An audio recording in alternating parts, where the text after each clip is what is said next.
dah sampai IOI Puchong tapi macam mana nak pergi Super Safe Outlet? Jom saya tunjukkan kepada anda. Let's go. Apa itu cinta?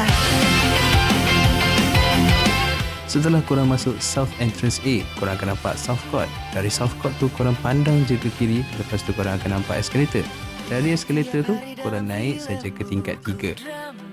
So, kalau korang dah naik eskalator sampai tingkat 3, lepas tu korang jalan sikit ke depan. Jom. Okay, so korang straight je datang ke sini dan korang akan nampak kedai karaoke dan Super Safe tu terletak sebelah kedai karaoke tu saja. Kembali ke South Court semula, korang pandang je sebelah kanan dan korang akan nampak elevator. Dari lift tu korang naik jaja ke tingkat 3. Okay, sekarang korang naik lift pula. Dah naik ke tingkat 3, korang keluar pergi ikut ke kanan.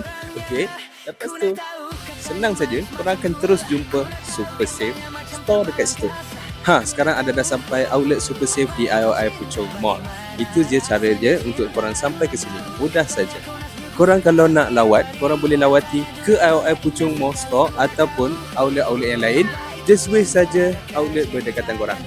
Alright, bye-bye. See you next time.